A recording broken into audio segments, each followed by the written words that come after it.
Welcome to Crypto After Dark, your crypto podcast brought to you by The Pillars. Join us as we dive into candid, unscripted conversations with the visionaries, influencers, and creators shaping the crypto world.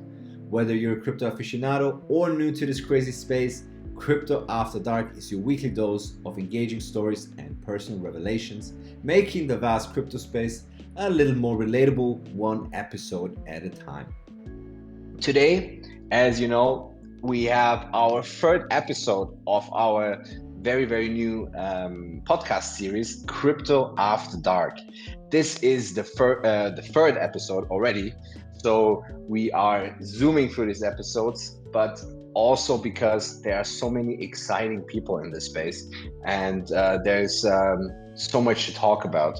And today, I'm very super duper excited about this because this is a guest that I've been chatting a bit privately. I've been part of his server as well. And what is nice about his server is because it's in German. So that's one of the few spaces where I feel at home.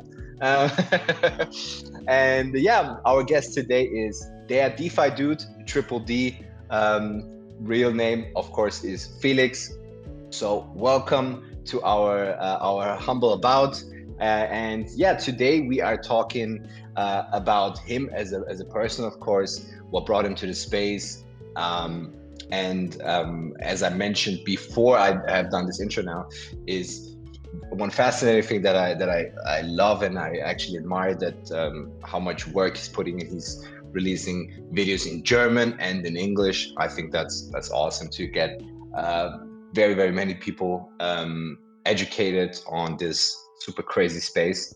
And I also love the videos. They're like I'm gonna post the link, of course, into the community questions channel. You will definitely have to subscribe to his I would assume English channel, but if we have any secret German speakers here, I'm also going to share that one.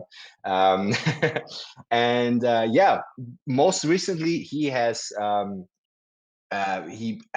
been caught by the airdrop fever already a couple of months in, so not that recently. And that's what he's been talking about. And it's been also going great on his YouTube. He's getting a bunch of views on that. And I think he perfectly hit the zeitgeist, pun intended to have a German and English word here. And yeah, um, this is your time also to ask a real I would say personally, I mean, I think as humble as Felix is, he would probably disagree, but I think a real expert on airdrops, this is your time to ask any questions that you want. Maybe we can get some juicy info out of someone that has the knowledge on this and knows how it's going. But enough rambling and chit chatting from me. I'm going to jump off of stage, and I hope everyone enjoys. Thank you very much, Potato David. Felix, great to have you in. I'm excited for this conversation. Yeah, me too. Thanks for the invitation, and thanks for all the people that are here and listening to that. Yeah, I think there's a lot of people that are going to be very keen to hear your thoughts on airdrops and have a bit more of a candid conversation in terms of how it all works, how you got into it, etc. But yeah, thank you for taking the invite. It's always great when we get to speak to people who create content, especially something that's quite niche at the moment yet exciting. But before we talk about airdrops, you were touching on it a little bit when you were speaking to David, but let's kind of go into what brought you to the dance in the first place, and the dance being this crazy DeFi space. Yeah, sure. So I should start with a little bit of history. So first about me, I'm going by the name Felix, or the alias Triple D in German, der DeFi Dude. 27 from Germany, and came into crypto in the beginning of 2020. And yeah, so basically in the beginning of the last bull run. And yeah, as probably for all of us, won some money, lost even more money with leverage trading and things I shouldn't have done. But yeah, I spent a lot of time in the markets, and yeah, quitted my job in the end of 2021. Went into crypto full time while I went to the US for 6 months because my dad lives over there and I wanted to try it full time. Thought it'd be a good idea. I was 25 at the time, and thought, yeah, if I don't try it now, when will I try it? And then, yeah, mainly started with the DeFi high risk space, this little niche most of you should know about. And yeah, then there was the bad bear market and nothing was really happening. And then I came across airdrops and all that kind of stuff. Started in the beginning of 2023 when the Arbitrum airdrop and everything happened. Right. And then, yeah, lost a little bit of track, to be honest. But then I really started digging into it in October, November last year when the Pyth airdrop happened and Celestia also. And that was the time when I thought, okay, this is an opportunity. There's something happening there. And if I don't chase this opportunity now, it might cost me a lot of money because 2024 is most likely the last big year of airdrops and most likely also the biggest year of airdrops. Yeah, that's my Interesting. journey. I like that final sentence because I'm sure some ears will have pricked up and people will have gone, oh, okay, so this is the last year to get in, but potentially the most lucrative. Are you still in the US or did you move back No, home? I'm back in Germany. I spent around 5 months in the US in Mhm. Seattle, and then I was around 4 weeks in Middle America, so in Mexico, Costa Rica, Panama. Just a little bit of traveling with friends and family, and then I Right. went back to Germany. Nice. So tell me, you're into the DeFi scene, you're losing a little bit of money like we all have. I mean, we all made a bit, we've lost more than we made, most of us, I'm sure, at some point. And you suddenly start kind of getting into airdrops a little bit. And at the end of last year, you start throwing a bit more of a meaningful amount of time into airdrops. Was it a scary process for you? Because a lot of people always associate airdrops with a ton of work, a ton of research, and a ton of time that might go by before you start seeing any kind of fruits of your labor. So, how was it for you when you first started that kind of journey and said, "This is what I'm going to actually throw my time into"? Well, I think as it is with all stuff, if you start something, there's a lot of work and time required. But if you stay consistent and have the right sources for information, I think it's a lot easier. And yeah, we can talk about sources later on, but Mhm. it's definitely time consuming. Yeah, it is. So, was it intimidating for you? I mean, you've obviously, and we'll talk about those sources, but you're obviously looking at the sources, and no one ever really says. They kind of do and they kind of don't. Content creators will give you a little bit of a peek behind the curtain, but no one's ever truly honest about how much time something might take. Was it intimidating when you realized how long time might take before you start getting returns? And while we're on that, how long, in your opinion, do you actually think if somebody wanted to start now, if you've got some crypto enthusiasts and people are saying, well, I want to take the same route, I'm really keen on getting into airdrops. What kind of time frame do you typically recommend to people to say, right, you're going to have to give it this amount of time before you start really seeing something back? So there are, of course, more ways to get into airdrops. I would call them passive and active ways. So there are people who have a lot of capital, which can chase airdrops or certain airdrops, which are way less time consuming. And then there are, of course, people which have less capital, which most likely have to spend more time with test nets and yeah, other kind of opportunities in this airdrop space.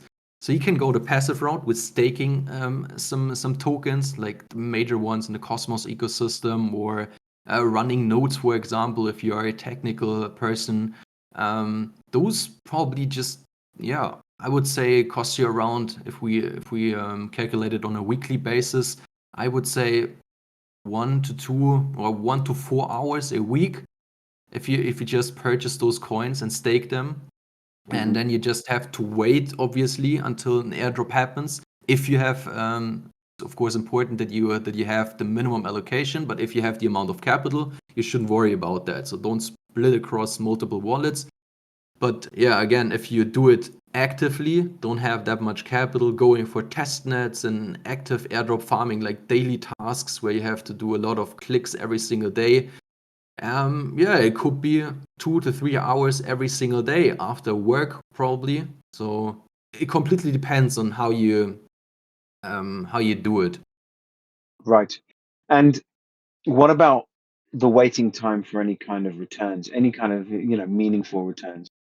Um, is it a long process? Is it something that you really saying to people, look, it's going to be at least a month, 2 months, maybe three before you see any money back? So don't quit your day job to jump straight into airdrops. See if it's for you first, and then if you're making a nice amount of money and you've got the right process, then you can perhaps start thinking of that along those lines. Or it's hard to say. There are some people who are getting airdrops out of nowhere, like we saw in the Solana ecosystem. I still have a friend. I just met him today in person, and he was doing some stuff in Steppen in 2022. He had some swaps on Solana on the Jupiter exchange, and now 2 years afterwards, he got rewarded with a four-figure airdrop for that, and he lost money in Steppen at that time. So sometimes it takes years to get your airdrops because of your efforts you put in, a few years or a few months ago, and sometimes you are rewarded immediately. So I would definitely not quit my job right away if I start airdrop farming or doing things, from now on. So Right. there's no real estimation on here. I think you should, first dig into it, like understand how these things work, and then you can start, thinking about quitting jobs or so. Yeah, it completely depends. Sure. I mean, it's one of the scariest things for me when I think about airdropping is the sheer amount of time and the length of time it might take for any kind of returns to come my way, which then puts me off even considering it. And funnily enough, one of the first comments that was thrown into the community questions section here is something I'm sure a lot of people think about is when do you think someone might monetize, or do you think somebody is going to monetize airdrops this year and maybe release an NFT or a project that simply does the airdrops on your behalf, and gives you kind of like the passive income minus a cut once those tokens come in? Do you ever think that's going to be something viable? Definitely, I think there are already people or projects out there who are doing that. Like there are Telegram farming bots, or in general airdrop farming bots. I just don't think it makes sense to use them to make it general here, because we see like the big L2 airdrops like Linear or ZK Sync going in the route that you have to do proof of humanity. And I think this will be the future, that most of these projects will require you to do a proof of humanity task. We saw it in the Arbitrum airdrop. There was a lot of bot farming, a lot of people who used multiple wallets. And I think that's not fair is the wrong word, because if you put in the effort and set everything up, well, you should be rewarded. But this won't be that easy in the future. And I think that's the right route that you have to do sometimes, like KYC. I know most of the people don't like it, but I think it's the most fairest way, that people just farm with one wallet and do their proof of humanity task, and maybe some other things which make you eligible, like playing a game through the airdrop campaign, or there are various ways. So all these Galaxy campaigns, for example, are also some kind of proof of humanity. And so I think, there are a lot of people who are trying to do coachings, to do those bot farms and things around that. But I don't think it's really worth doing that, especially Right. for those bigger projects. That's fair enough. And proof of humanity is something that I definitely want to touch on. But if we circle back to the beginning, and one of the main questions, first questions anyone's going to ask is the first question I asked myself when David said to me, "Hey, should we do some airdrops?" He's always waxing lyrical about your videos, and he said, "Look, this guy's got some really good thoughts on airdrops. He's throwing some really nice ones out there. Let's take a look." And I said, "Look, all right, dude, cut the shit. How on earth are we going to find out what is a scam and what isn't a scam? How are you going to know through the plethora of sources that are on YouTube or Twitter or wherever else you can find information? How are you possibly going to know where to look for the right stuff?" And that just made my brain spin.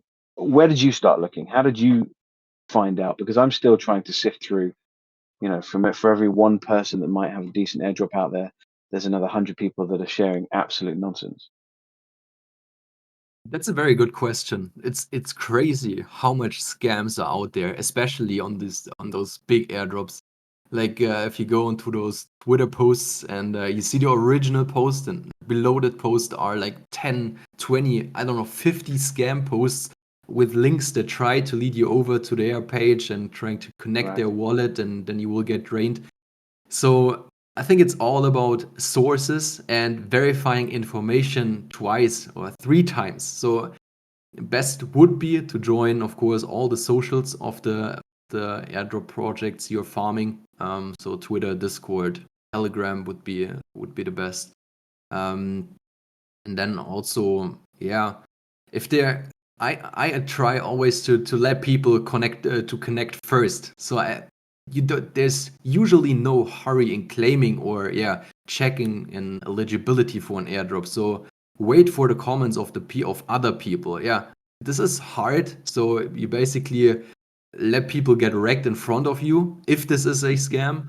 But I think Right. it's the most safest way. So just wait. Usually you have a time span of 24 hours or 7 days or maybe even 6 months to claim an airdrop. So why be in a hurry when you farmed them for several months? So just wait and check if the information is real, if their accounts got hacked, and stick with the right sources. So that's the main criteria here.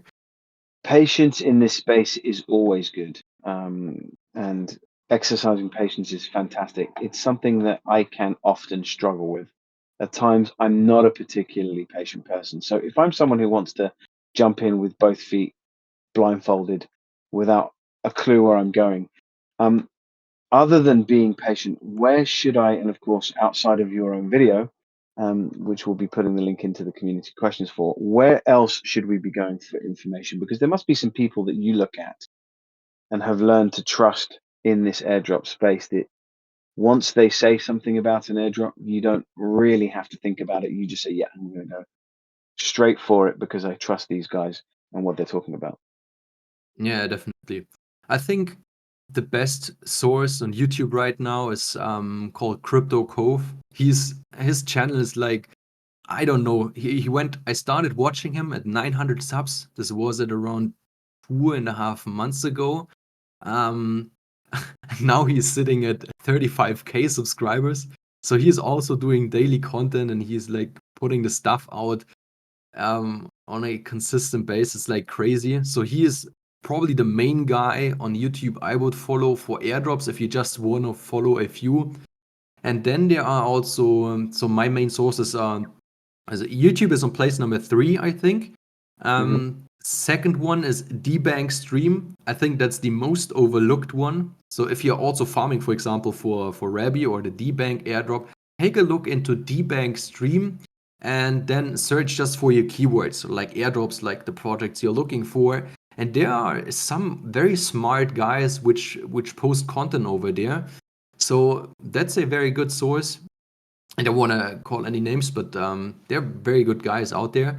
And I think the main source where you can definitely verify all the information, because all of those people are posting it, is Twitter, or X, as it's now called. So you just want to follow those people over there, turn your notifications on if you want. I know it's annoying sometimes, but I think those 3 platforms are the best sources for airdrop. So that's where you go. How are you Yeah, finding it exactly. releasing 2 videos? You guys discussed it already. You speak 2 languages. Your English is incredibly impressive. The fact that you create content in 2 separate languages is crazy to me. How are you finding that, dude? Is it hard? Definitely, it's this kind of pressure every day. So you have to think about what video I'm doing today.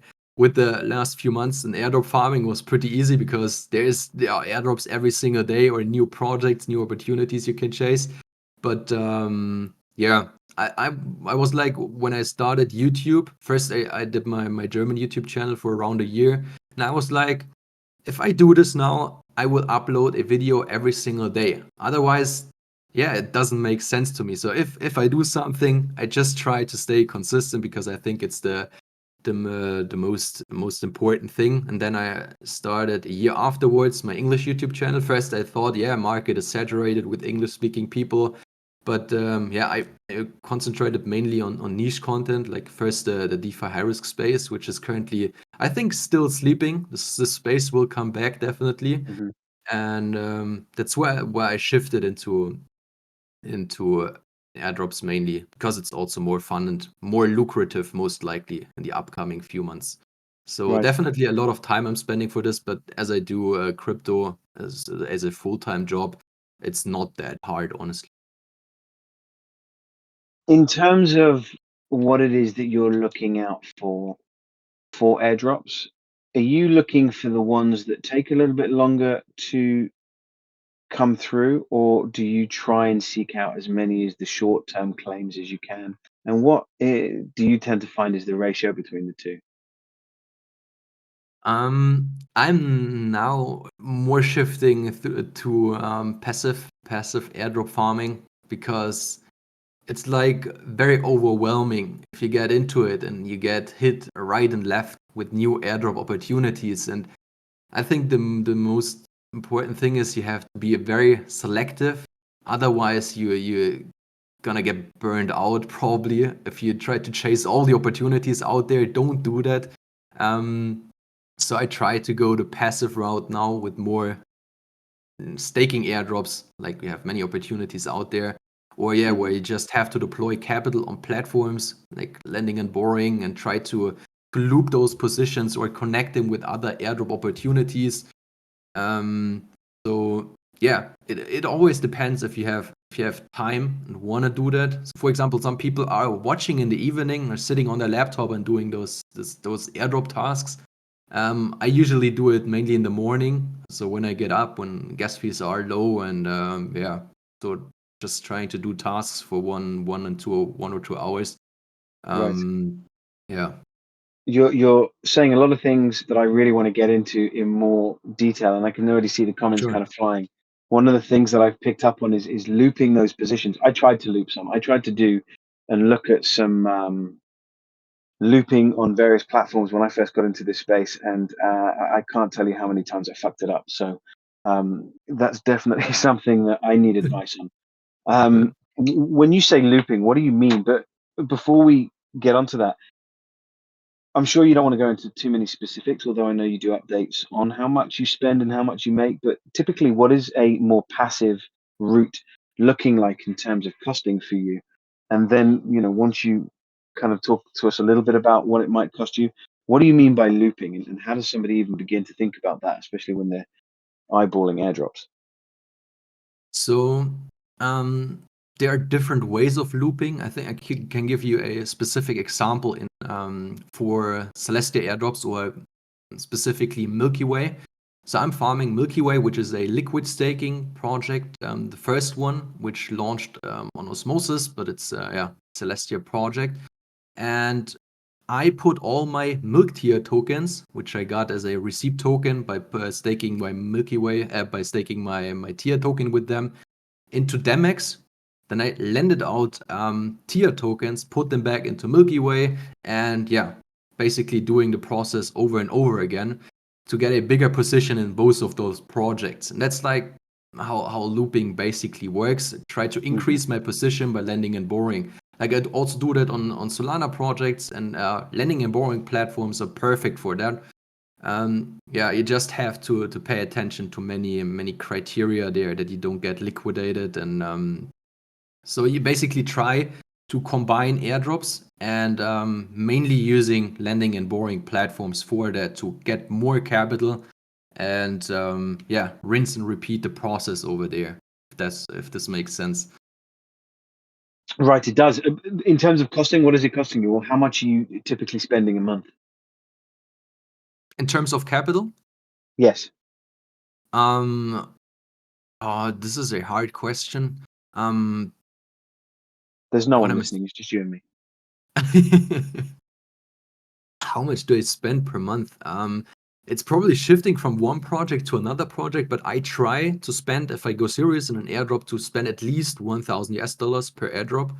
Okay. And if I try to do volume on certain exchanges, I try to do at least, so that's always a minimum criteria. I always want to, the aim is always to want to be in the top at least 30% of a project. So if you're going to try to do volume, at least 100K, that's at least my target.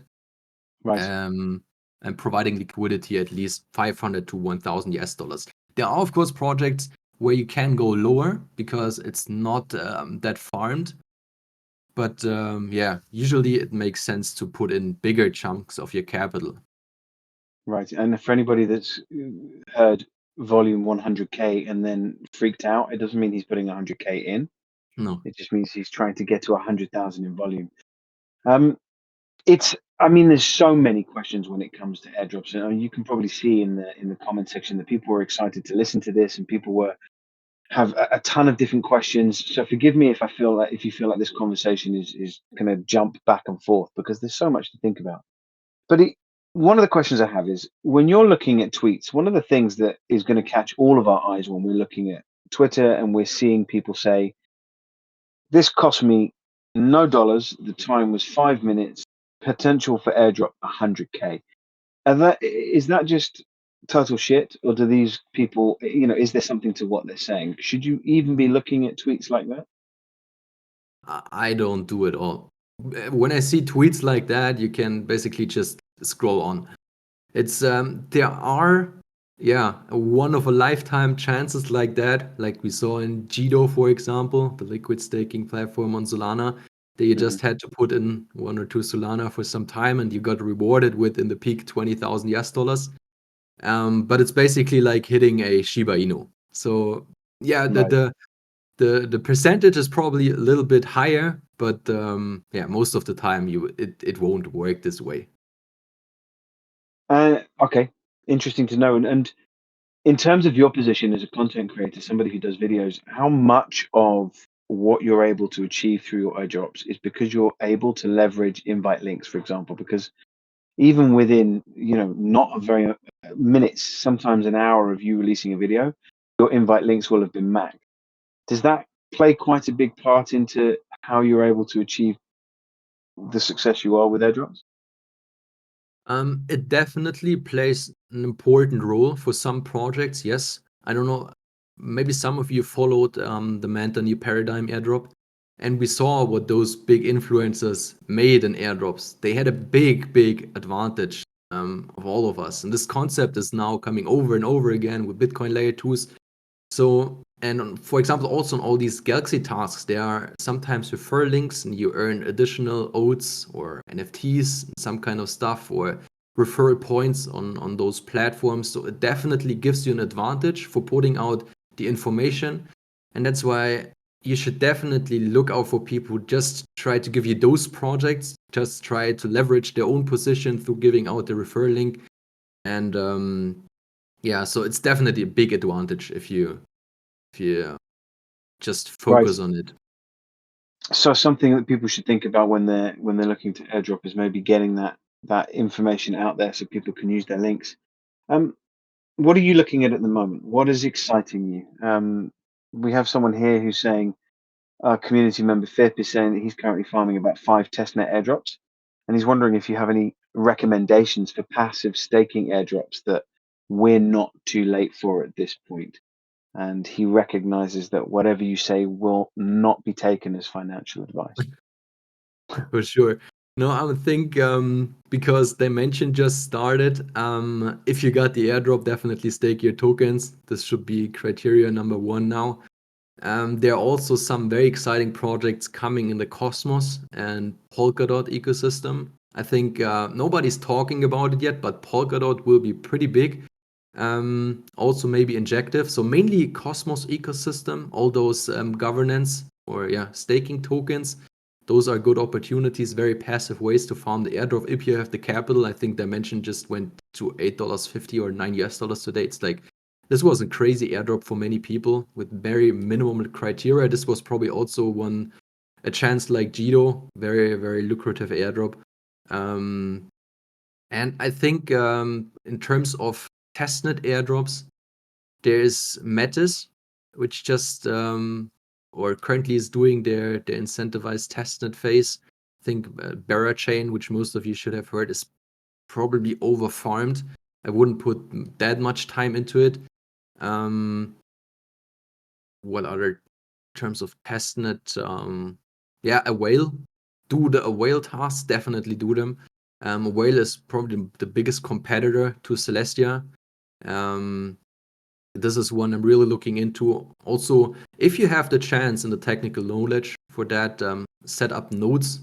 That's where I try to dig into way more right now, because I think it's a good opportunity with also very low cost. You can just rent a server for maybe 10, 15 bucks a month and set up those nodes, run them in the background. I think that's are the passive ways, like staking, node running, where you can get a lot of airdrops. Right. Let's digress from airdrops for a minute. What else is exciting you in the space? You mentioned a couple of names whom you like hearing speak, which is why you sometimes jump into our CEEs.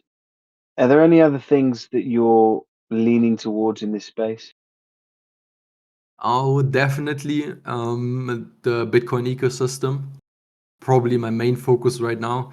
So Bitcoin layer 2's Bitcoin ecosystem. What I want to dig also in is this Dogecoin ecosystem.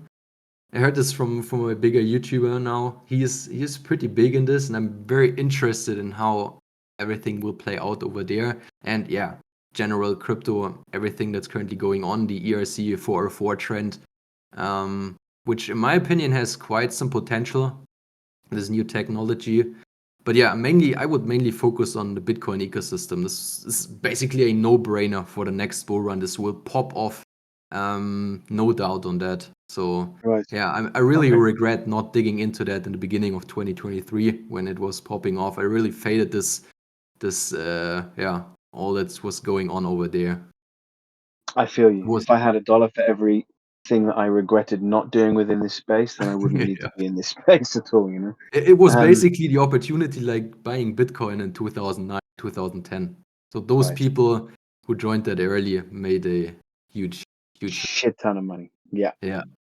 And it hurts every time you think about it, right? It's one of those things that although I'm sure that must give you also the energy to continue grinding so that you don't miss out on those opportunities moving forward and you can be in the loop for the Yeah. next time that such an opportunity comes around.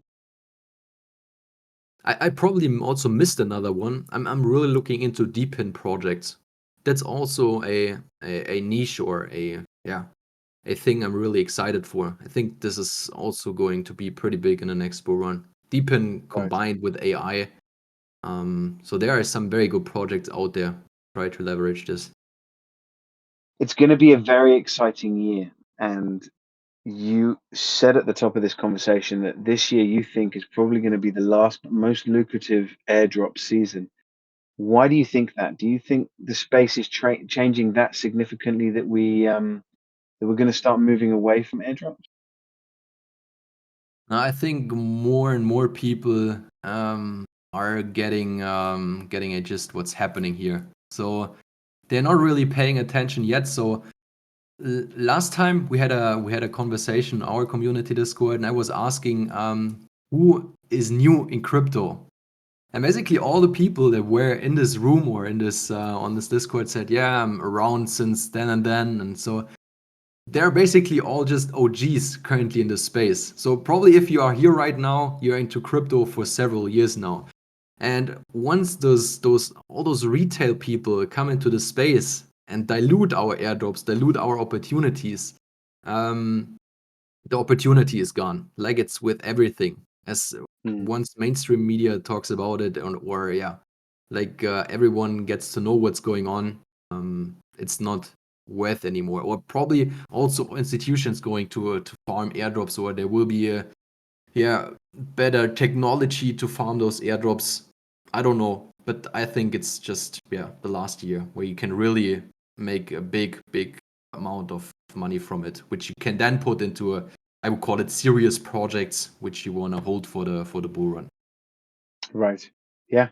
And certainly that would be a good approach for everyone to take. And like you said, the second you get your airdrops, one of the things that you're recommending is staking, right? Staking is the first step that you should take if you want to maximize those tokens or the returns on those tokens, I should say. Exactly, exactly. But it's an expensive way to start if you have to buy all those tokens right now. So it was definitely more lucrative for people who got the whole train, I would call it. So first they staked, for example, Atom, got the tier airdrop, then they staked tier, dimension airdrop. It's most likely they will stake the dimension token, will get the whale airdrop. So it's basically a chain. And if you miss out at some point, yeah, you have to buy those tokens, and that's most likely a very expensive way to get into it. Right. What's the most expensive way you've got into it? Have you missed one of those steps and thought, shit, now I've got to buy the token? And did So it I set you back wasn't, quite a bit? yeah, definitely. I wasn't in the Cosmos ecosystem at all. So, and I also didn't Right. receive the tier airdrop, but I probably, yeah, I bought tier at between 11 and 13 US dollars. So the main chunk, because I completely, yeah, missed the train in the beginning. I was there when the airdrop happened and the tier token was at 2 US dollars, and most people were screaming, yeah, I got my free airdrop, but I sold. Most people sold and bought back the tokens later on. So that was probably the most expensive one. But it was definitely already worth it because I received the dimension airdrop and this already paid off for it. So Right. yeah. Yeah, well, I mean, those at least I suppose there's an opportunity to get in if you do miss the train. Although it might cost you some money, it's not always lost, right? Some people will think, oh, well, if I didn't get in at the beginning, have I lost my opportunity to benefit somewhere down the line? And effectively, what you're saying is no, there's always an opportunity, but just be smart about how you approach it. Yeah, definitely. Don't waste your capital in a sense. So don't spend it everywhere. Try to go into those projects very selective, very concentrated. This in the end will reward you more than spreading across, I don't know, 30 projects where you can't keep track on. Um, Definitely be very selective on what you're doing. What are the best opportunities for you for your current situation? I think that's the main part which most of the people are not doing. First, try to find out how much time do you have, how much capital you are willing to spend, and then set up your strategy. Maybe ask someone who has some knowledge about it before you start farming everywhere. And yeah, maybe try to chase every opportunity out there. Right. So talk to me about proof of humanity. It's one of those things that I've seen crop up and it looks daunting, it looks intimidating, but it's probably the way it's headed to ensure that people can't just use bots to get to where they need to be. But Yeah. what is it effectively?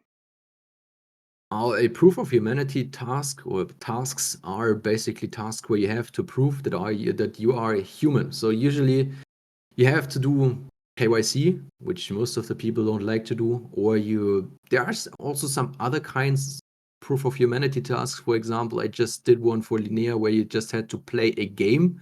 So you basically had to download the game on your computer. You were rewarded with XP. Or I would call some of those Galaxy tasks or some of those Quest platform tasks also proof of humanity, which a human can't do or a bot can't do that easy. Um, like for example, what are things over there? Um, yeah, certain things a bot can't do. So I had an example before, but don't remember. So yeah, basically doing KYC, doing tasks that bot can't do, like playing games or certain things which definitely lets the system or the blockchain recognize you that you are a human. Right. And are there more lucrative airdrops to be had if you complete this? Is it really going to make a difference to people? I think so. ZK Sync, for example, they also more or less unofficially announced that the Gitcoin passport will be a requirement. This is a passport where you have to do different tasks to earn points, and just if you have a certain amount of points, you will qualify or be seen as a real user. So I definitely think it will be more often, especially in the bigger projects like those big L2 airdrops or Probably Wormhole, like those big funded projects will also do it, and yeah, it will be more common in the future, definitely. Do you think that's where it's headed, DeFi, in terms of security? Do you think this is something that they can use not just for airdrops, but take this concept into projects that force people to prove they're a human being? Unfortunately, yes, yes. So it Yeah, goes against the concept of crypto and decentralization and none of it, and none, yeah, I don't know. anonymity. Yeah, thank you. Um, but yeah, that's probably where it's heading. Do you want it to head there? I mean, one of the things that we have debates in here a lot about is whether or not this space can truly operate decentralized, or whether or not we've kind of shot ourselves in the foot with how we've behaved. It's a bit of a double-edged sword. It's difficult to really have a solid argument one way or the other. For me, I always think anything that brings in maybe a little bit of security but still forces us as the individual to be responsible is a good thing ultimately, I think, because we're still so young and there's still so many rugs. How do you feel about that? Do you think there's something missing that you'd like to see in this space? Well, if you are around for some time, it's like your day-to-day thing that drugs just happen. It's not how it should work, but that you have to completely dox yourself is, in my opinion, also not the right way. So I Hmm. think the zero knowledge technology is helping with that. Um, so we're definitely heading there in the future that you can prove that you know something without showing the proof. So that's basically the technology over there. So I think this will get more and more important in the future. So I don't care really about doxing. I usually do it with one wallet or yeah, with one part of my portfolio. Everyone or yeah, all those projects know who I am. But yeah, I try to keep this very just concentrated on this one wallet, and all those other ones shouldn't be doxed. That's how I do it. Right. So how many wallets do you think people should create? Because there are going to be some people that say, hey, let's create a wallet for each and every single airdrop that we want to do. If I did that for every airdrop I wanted to jump into, I don't know if I'd ever keep track. I'd go insane. So for me, it's kind of one or two wallets and done, separate from any main wallet that I use in this space. But one or two wallets for airdrops. How do you play it? Do you create multiple wallets, or like you just said, is it just literally one wallet and done? In the beginning, I also started with several wallets because yeah, I thought it would be more lucrative, and I spent the time to do all the airdrops on several wallets. But now I'm mainly focusing on yeah, one, two, maximum three wallets. I use one for testnets. So which I just call testnet wallet and do all the testnet tasks over there. And then I have a Mm. main wallet where I do all the Quest platforms and yeah, provide liquidity. So um, and then I also have one which people mainly call the burner wallet. I don't know if you should always use burner wallets because it's important to use wallets with a track record for the projects that they see you are around in the space. So definitely have one wallet where you have a track record in the space, where you did many transactions on the blockchain and have many achievements on it. Like for example, badges. If you use the Rabi wallet, where you which shows that you are an OG in the space. And but definitely use also a burner wallet for shady airdrops where you don't really know what's going on, where you just have gas money on it just to try things out before you really start claiming with your main wallet. That's a thing I can definitely recommend. Right. So Okay. two Thank to you. three wallets, but that's enough. Yeah, I tend to agree. Plus, it would drive me crazy if I had to have any more than that, I think. Um, if somebody is really excited about the discussion, they want to get into airdrops now, but they want to see a very quick return, or they want to see something, even if it's small, $10. They just want to see something come back quickly. Where do you recommend they should be looking? Is there any one in particular that you can think of now that you think, well, that's probably going to pay out quite quickly, even if it's not much? Go there. That's a good question. I think those all those gaming projects out there offer very attractive airdrop opportunities. We saw it just lately with Heroes of Mavia or Farcana, they were they got a good reward for just downloading their game and playing it. So Mavia, I think the airdrop is now worth around $100, and the only thing you had to do was downloading the game, being within the first 100,000 who did that, and you were rewarded with some tokens, which now tokens increased in price. So this was quite a good opportunity. Or Farcana did basically the same, where you just had to do some social tasks. I know there are sometimes those invites where people shy away from, which is not that easy if you don't have like connections in the space or people who are also interested in this. But I think there are, yeah, if you dig into those gaming projects, those deliver usually a very fast return for very low effort, right now Right. at least. Right. Okay. And would you believe, while we've been speaking, I dropped the crypto cove. This is totally digressing for a second, but I dropped the crypto cove who you said to follow into the chat, and I think his video has been removed as we've been speaking. Oh, sorry, can you repeat that? The crypto cove who we were talking about, who you said go to for information. I'm not trying to put you on the spot. It's just been noted that his profile and all of his videos appear to have been removed, or at least I can't find them anymore. Oh, really? Let Yeah, me check. in real Sure, time. maybe he got hacked or something. I just watched the video or his newest video before I jumped into our conversation here. I think, let me check very quick. And I can post the right link. Maybe I posted the wrong one.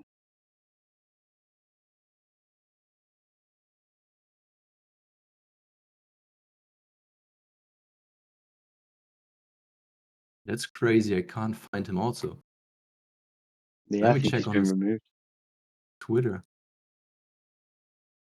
While you're checking, let me ask you what you believe the secret source is for you.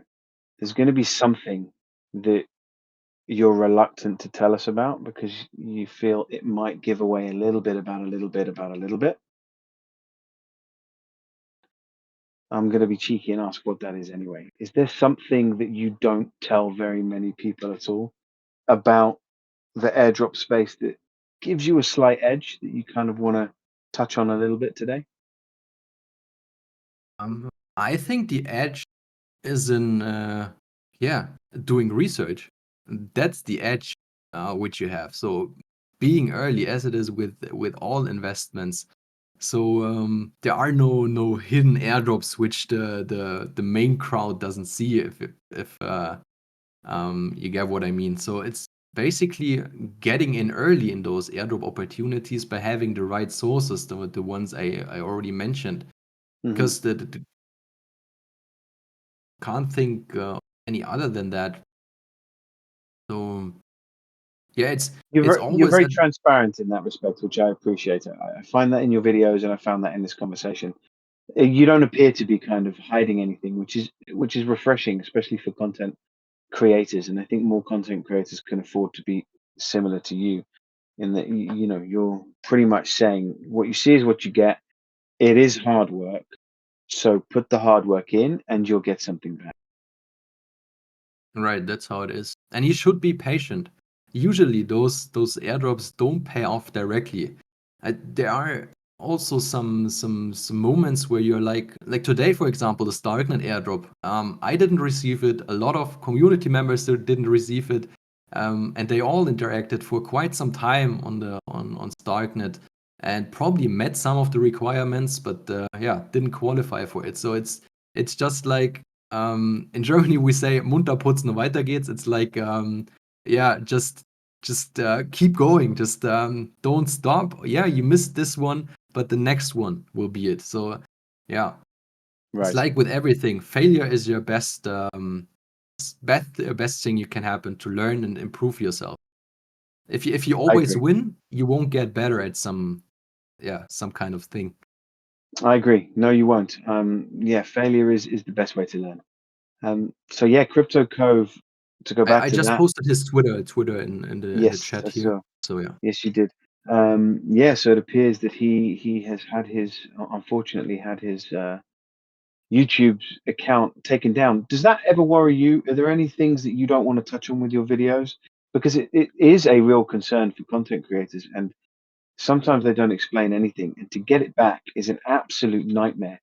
Does that ever, when something like this happens to you, does it ever make you worry and think, shit, I should be really careful in what I'm discussing?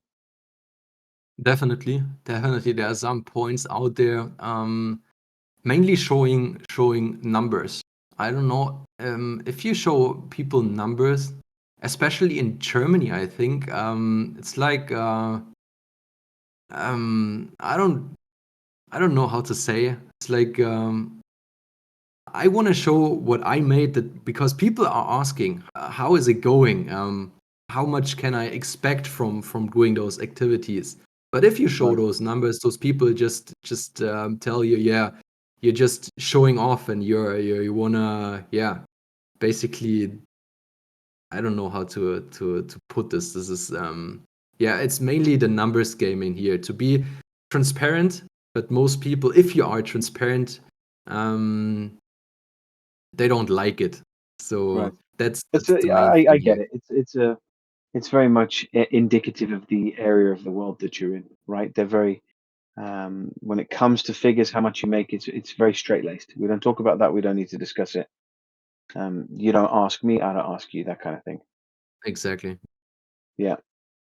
Um, Great. I mean, for me, it's been a very good discussion. I know I've had you for about an hour so far, so I don't know how much more time you have. I know it's getting late for you. Um, are there any questions that you wish I had asked or dug a little deeper into that I haven't yet and you want to touch on? Um, no, I think you ask very good questions. Like always, when I follow the conversations here, I really like to listen into. So I think we touched on the main points. Um, I want to give maybe a hidden gem to the crowd here, where Please they do. should look into. So nobody's talking about this, and I wonder why. So if you're into lending and borrowing platforms, cross-chain, for example, you should look after Prime Protocol. This is probably one of the yeah, bigger hidden gems out there. So take a look into that. Yeah, other than that, just try to be consistent, try to be Prime patient. Protocol. Okay. I can post the link. Um, Prime Protocol.xyz.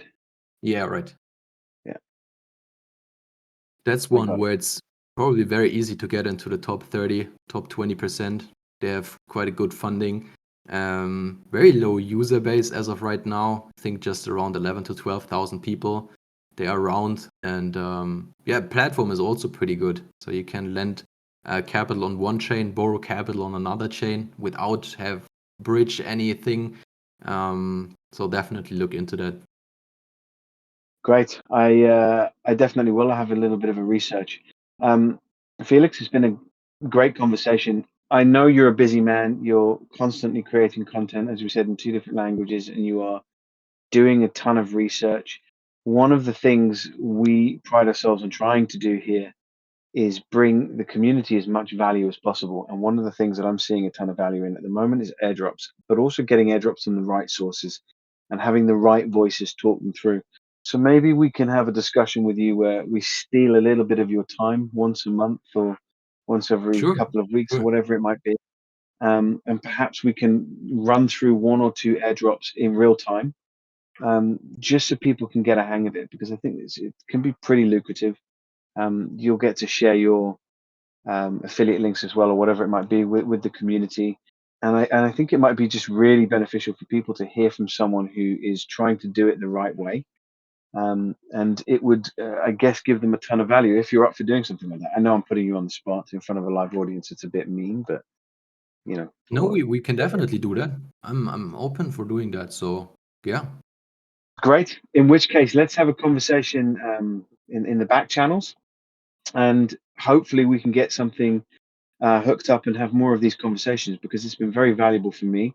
I have a ton of reading and researching to do now based on this, and yeah, I look forward to kind of being able to pick your brain a bit more on the future of airdrops and what's to come down the line. Yeah, if you have any specific questions, just ask me. I don't know anything also, so I'm also just a guy who's doing his own research and trying to get the information from the right sources. But yeah, whenever you Great. have any questions, feel free. Yeah, and I'm sure the community questions channel is full of some questions. I'm sure there's some that we've missed. If we've missed any, we'll fire them over to you. But it's been a real pleasure speaking to you. Thank you so much for dropping some of those gems and giving us a very candid conversation and open conversation about airdrops. It's been great, and I really look forward to doing this again. Yeah, thanks for having me. Thanks for all the people that joined and listened this full hour. It felt like 15 minutes for me. So yeah, great conversation. Thanks for the invitation and happy to be back. An absolute pleasure, and thank you guys all for listening. Please jump into the general chat with us here. Show the DeFi Dude some love and ping him as much as you can. I want to see at least 30 pings for the DeFi Dude in the global chat. All right, guys. Thank you guys for listening. Felix, thank you for coming. We'll do it again soon. Take care, everybody. Thank you.